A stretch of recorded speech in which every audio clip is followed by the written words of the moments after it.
AC 회로 이론 혹은 교류 회로 이론은 시간적으로 변화하는 전압과 전류를 분석하기 위한 회로 이론 방법론입니다. 원래는 미분 방정식으로 회로를 해석해야 하지만 복소수 기반의 페이저를 이용해서 간단한 대수적인 방법으로 시간적으로 변하는 전압과 전류의 특성을 효과적으로 분석할 수 있는 방법이 교류회로 이론입니다. 여기서는 교류회로 이론을 공부하기에 앞서 커패시터와 인덕터 특성을 다시 한번 복습을 하고 커패시터와 인덕터 특성에 맞추어서 새로운 개념인 임피던스를 정의를 합니다. 이 임피던스는 DC에서 우리가 봤던 저항 개념을 AC로 확장한 거라고 볼 수 있습니다. 간단하게 생각하면 시간적으로 변하는 전류, 교류 전류가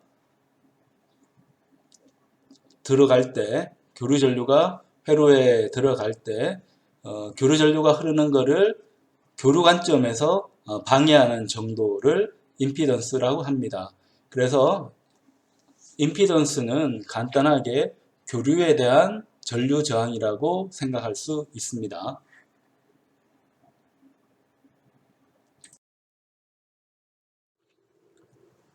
전압과 전류를 제어하는 중요한 소자가 저항이라고 했습니다.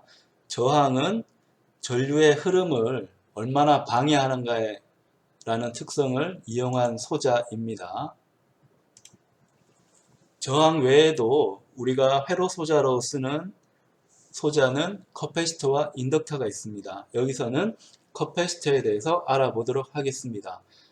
커패시터는 두 개의 판으로 보통 구성을 합니다. 두 개의 판이 있고 여기에 플러스 전하와 마이너스 전하를 가까이 붙여두게 되면 플러스하고 마이너스는 인력이 작용하기 때문에 전하를 집어넣어 두면 사라지지 않고 전기력, 인력 때문에 항상 같은 상태를 유지하게 됩니다. 자, 이런 형태로 전기력을 이용해서 전기 에너지를 저장하는 소자를 커패시터라고 하고요. 커패시터는 보통 첫 자인 C를 따서 커패시터의 첫 자인 C를 따서 C로 표기를 합니다. 이 커패시터가 충전하는 방식, 전기 에너지를 저장하는 방식에 대해서 한번 알아보겠습니다. 밑에 그림을 보면 자, 회로에 연결이 됐을 때 건전지에서부터 여기에는 커패시터로 전기 에너지가 모입니다. 어떻게 모이는가 하면 플러스하고 마이너스 전하가 서로 잡아당기도록 판 형태로 만들기 때문에 전압을 가해주게 되면 플러스 마이너스가 커패시터 양 끝에 모여서 전기력 형태로 저장이 되게 됩니다. 이 저장된 에너지는 다시 회로를 닫았을 때 다른 위치로 전기 에너지를 전달을 해줄 수가 있습니다. 이런 형태로 전기 에너지를 모았다가 충전했다가 필요한 경우에 전기 에너지를 방출하는, 방전하는 형태로 사용되는 소자가 커패시터가 됩니다. 그러면 이 커패시터가 얼마만큼 많은 전기를 모을 수가 있는지 나타내주는 비례관계를 살펴보도록 하겠습니다. 마치 오hm 법칙처럼 규칙이 있는데요. 커패시터를 지배하는 법칙이 되겠습니다. 이 공식은 Q equal CV, 커패시터에 대한 공식이 되겠습니다. V는 정기적인 높이인 전압을 의미하고 Q는 전기의 원천인 전하가 되겠습니다. 전압을 걸었을 때 얼마만큼 많은 전하가 모이는가. 전하가 많이 모였다는 것은 전기 에너지가 많이 모였다는 뜻이죠. 그 비례관계가 커패시턴스가 됩니다. 영어의 턴스, 언스는 바로 비율을 나타내게 됩니다. 그래서 커패시터 비율이 얼마나 큰가를 나타내주는 양이 커패시턴스가 됩니다.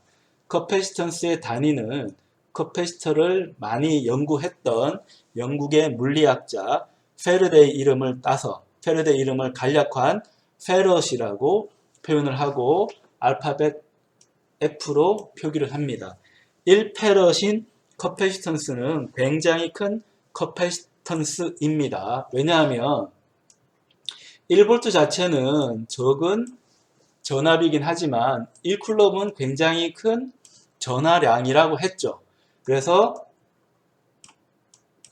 1V를 가했을 때 1쿨럼이 모이게 되면 1페럿이라고 하는데 1페럿이라고 하는 커패시턴스는 굉장히 큰 양이 되겠습니다. 커패시터에 대해서도 부호에 대한 규칙이 있습니다. 내가 전압을 플러스 마이너스로 충전을 하면 자 그때 흐르는 전류는 플러스에서 마이너스로 높은 데서 낮은 데로 간다고 생각을 합니다. 자 이게 커패시터에 대한 규칙이 되겠고 이 규칙은 이 커패시터는 수동 소자이기 때문에 전류의 흐름을 방해하는 저항에 대한 부호 규칙을 그대로 따서 커패시터에 대한 부호 규칙 플러스 마이너스 전압과 전류 흐르는 방향을 나타내주는 그 규칙으로 만들었다고 생각할 수 있습니다. 커패시터는 다양하기 때문에 만들어진 모양도 제각각입니다.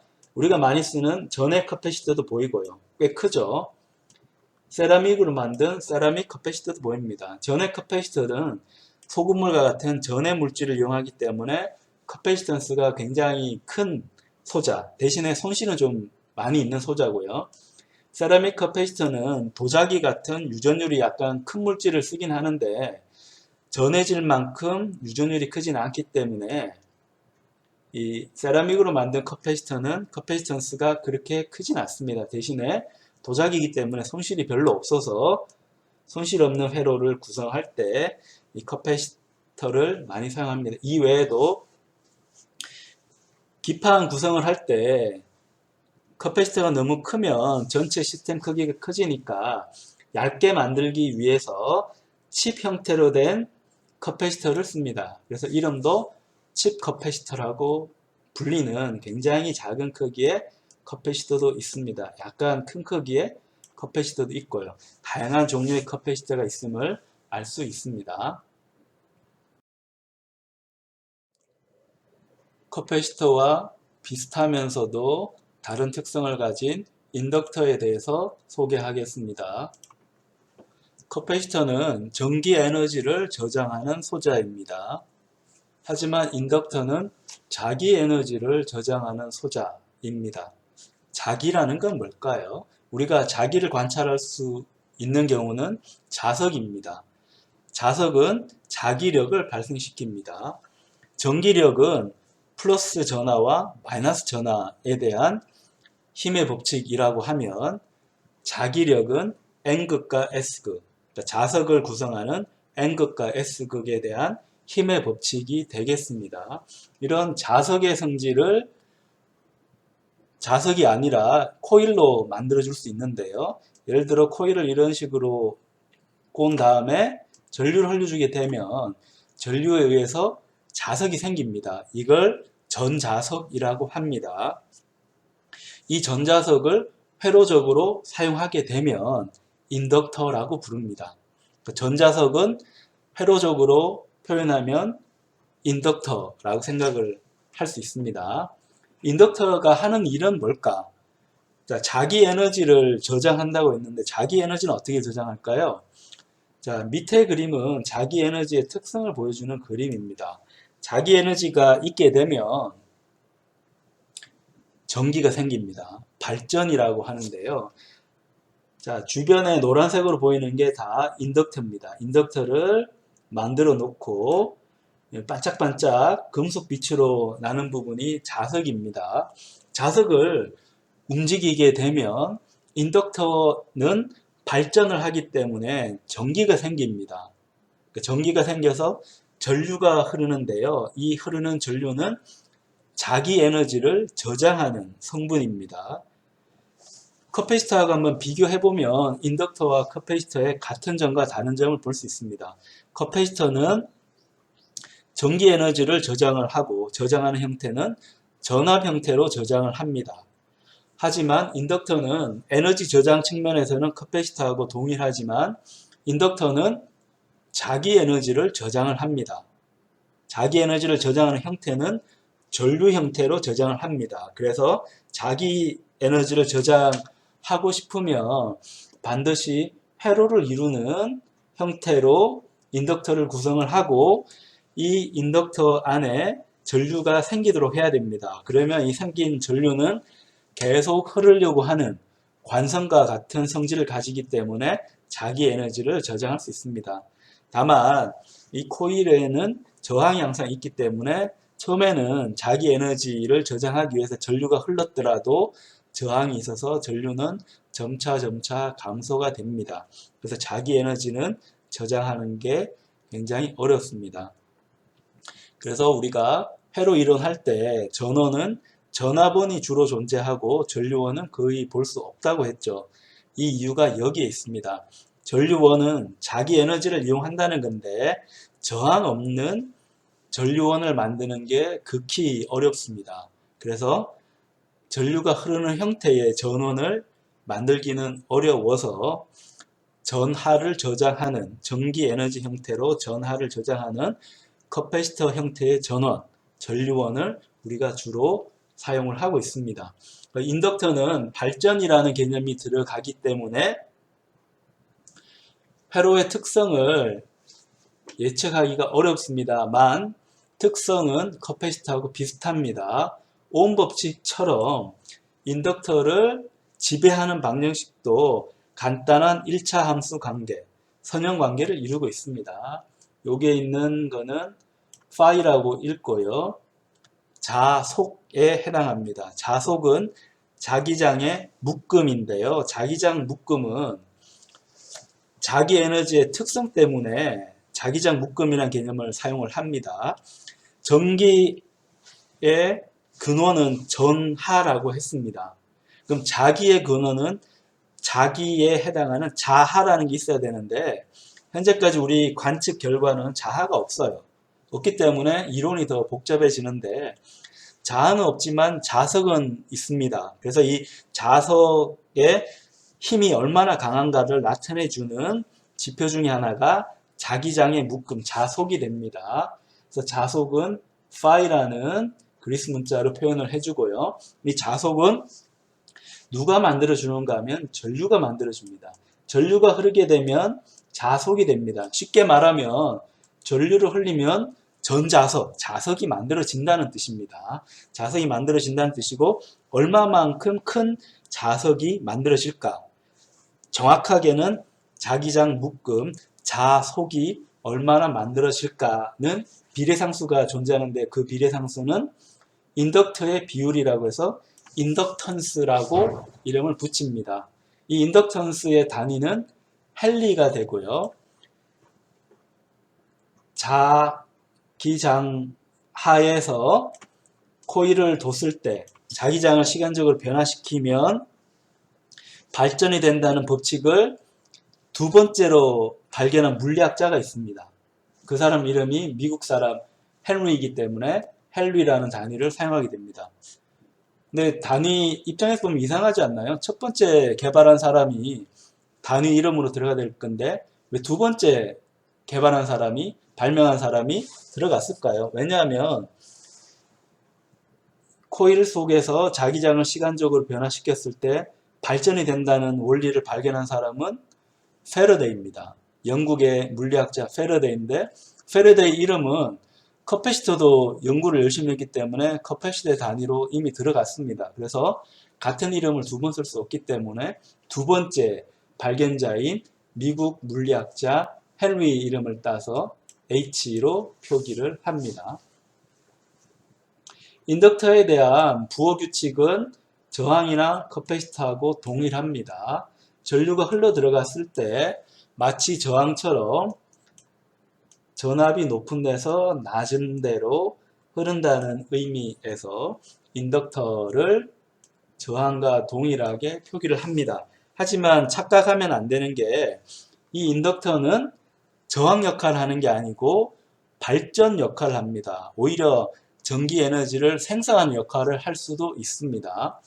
커패시터도 마찬가지입니다. 저항과 같은 부호 규칙을 따랐지만 커패시터는 저항처럼 에너지를 소비하는 소자가 아니고 에너지를 전기 형태로 저장하고 있다가 필요한 경우에 방전을 합니다. 마찬가지로 인덕터도 자기 에너지 형태로 에너지를 저장하고 있다가 필요한 경우에 에너지를 방출을 합니다.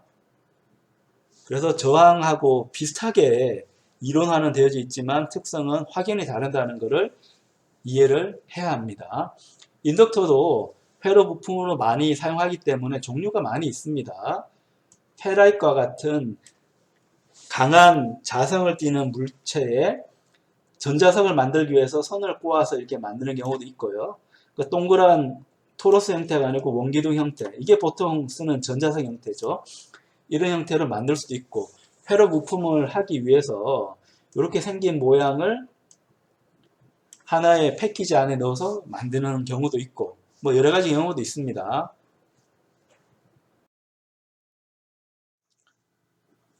교류회로에 입문을 해 보겠습니다.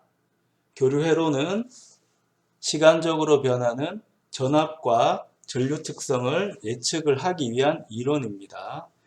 자, 우리가 직류에 대한 회로 이론 법칙을 상세하게 공부를 했습니다. 다행인 부분은 직류에서 배운 회로 이론 법칙이 교류 회로 이론에서도 거의 그대로 적용된다는 반가운 소식이 있습니다. 회로 이론에서 중요한 회로 법칙은 옴의 법칙이라고 이름을 붙였습니다. 이 옴의 법칙을 일반화한 법칙이 V = I Z라고 하는 법칙이 있는데요. 저항을 일반화한 임피던스를 채택을 해서 옴 법칙을 일반화한 공식이라고 볼 수 있습니다. 자, 그러면 교류회로 이론에서 우리가 중점적으로 생각할 부분은 임피던스라는 개념입니다. 알파벳 Z로 표기하는데요. 임피던스에 대해서 먼저 알아보도록 하겠습니다. 이 임피던스는 직류에서 배운 저항과 매우 유사한 개념입니다. 임피던스라는 말은 사전을 찾아보면 방해하는 비율입니다. 커패시턴스와 인덕턴스에서도 강조했듯이 영어의 언스라는 표현은 비율이라는 뜻입니다. 그래서 임피던스는 방해하는 비율이 되고, 방해한다는 건 저항한다는 거하고 굉장히 유사한 이름이죠. 맞습니다. 저항을 뜻하는 resи스턴스와 방해한다는 임피던스는 사실 같은 개념입니다. 같은 개념인데 resи스턴스는 직류에 쓰기 위해서 제안을 한 개념이라고 하면 임피던스는 교류에 쓰기 위해서 제안을 한 개념입니다. 그래서 임피던스는 교류를 위한 저항이라고 보면 됩니다. 그래서 더 풀어서 이야기하면 교류 전압이나 전류를 해석할 때 사용하는 전류를 방해하는, 전류에 저항하는 비율이 임피던스가 됩니다.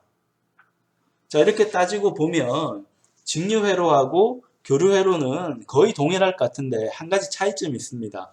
직류회로를 계산할 때는 우리가 계산하는 범위가 실수 범위, 뭐 1.234 이렇게 소수점을 까지 고려해가지고 정확하게 계산한다고 하면 임피던스는 복소수입니다. J가 보이죠? 수학에서는 I를 복소수의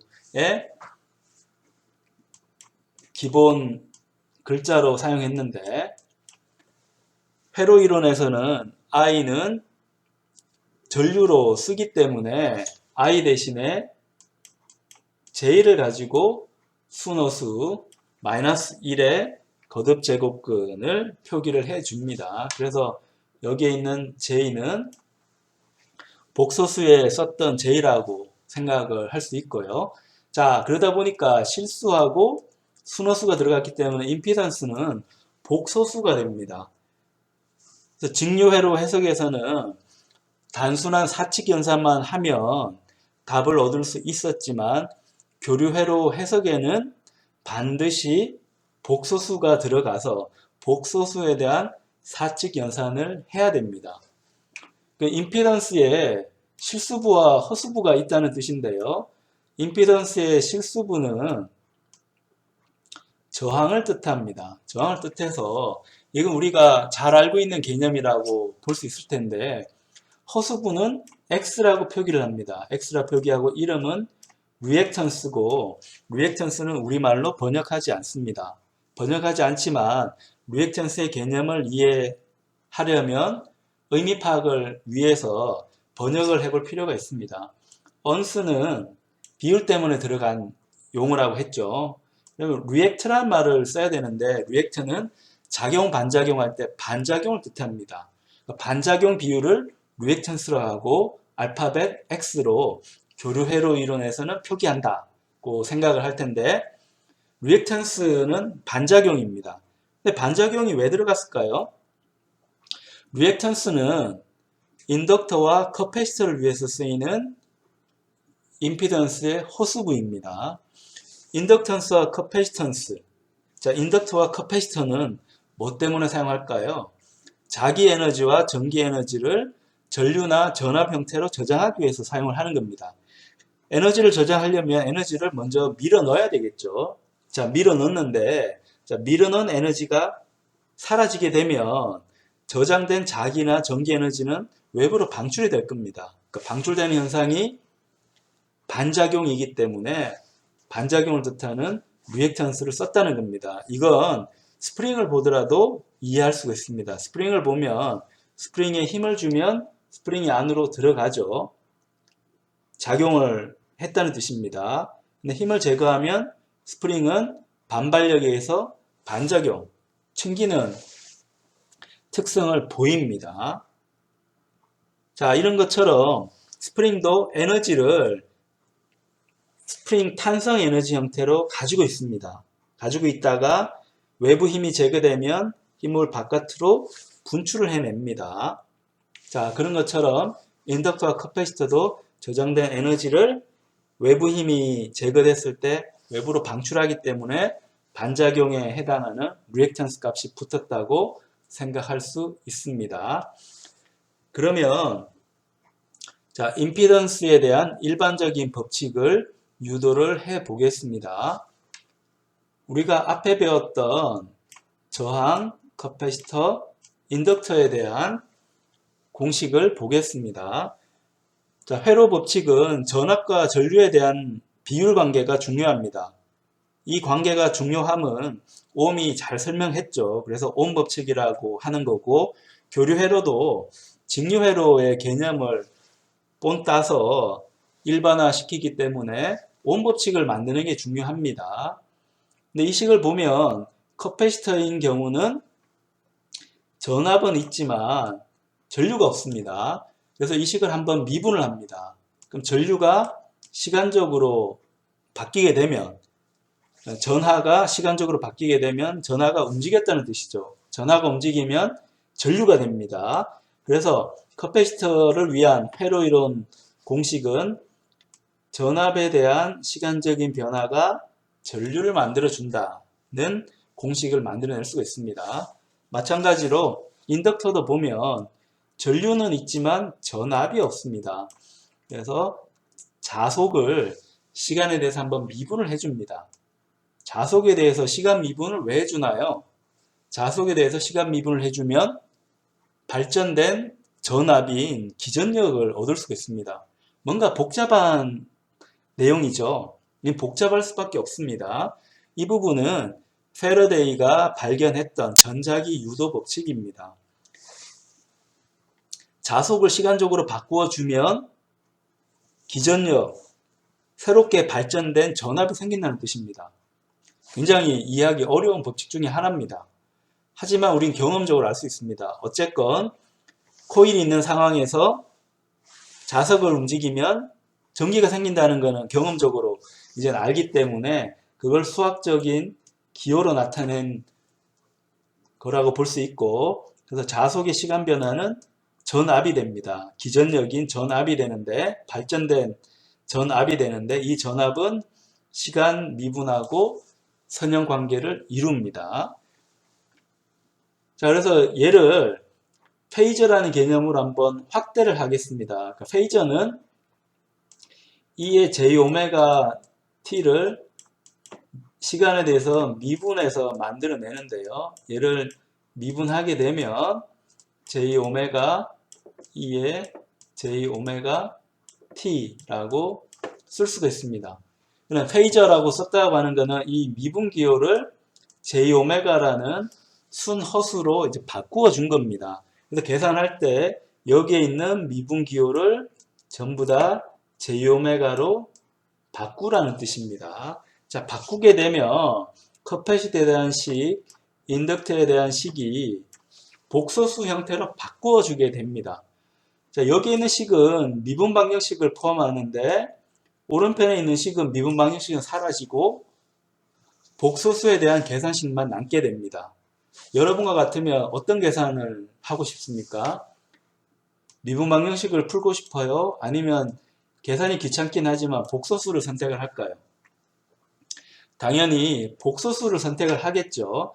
그래서 복소수를 이용을 해서 전압과 전류 비율을 정의를 하게 되면 새로운 양, 임피던스를 얻게 됩니다.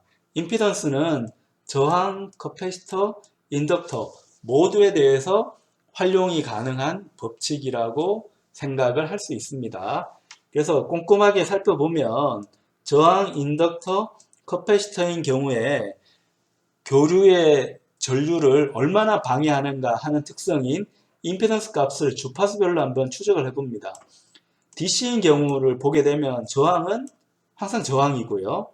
인덕터는 코일을 감았기 때문에 저항이 없어서 숏, 단락입니다. 커패시터는 두 판을 가까이 붙였지만 연결되어 있지는 않기 때문에 회로가 개방이 돼서 오픈이 됩니다. 근데 주파수가 올라가게 되면 저항, 인덕터, 커패시터는 임피던스를 나타내게 되는데 저항은 주파수 관계없이 항상 R로 일정합니다.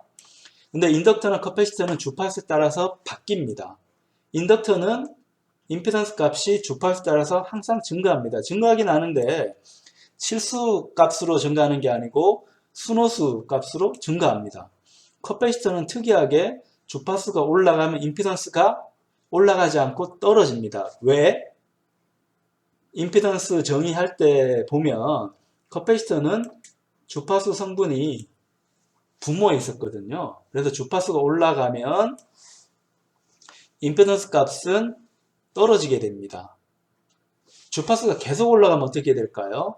저항은 그대로 저항이지만 인덕터는 주파수가 커지면 임피던스 값이 계속 커지기 때문에 주파수가 아주 높아지면 인덕터는 연결되어 있지만 떨어진 개방 효과를 나타냅니다. 믿기 어렵겠지만 발전을 굉장히 잘 하기 때문에 전류 흐름을 방해하는 방향으로 발전을 해서 인덕터는 마치 개방된 특성을 나타냅니다. 근데 커패시터는 특이하게도 DC적으로는 직류적으로는 떨어져 있었는데 회로가 마치 붙어 있는 것처럼 역할을 합니다. 왜냐하면 두 판 사이에 전류 흐름을 빠르게 변동시켰기 때문에 전류가 약간 저장이 됐더라도 다시 방출이 돼버리니까 항시 외부 주파수에 반응하는 전류를 흘릴 수가 있습니다. 그런 측면에서 보면 커패시터는 마치 숏처럼 작용한다.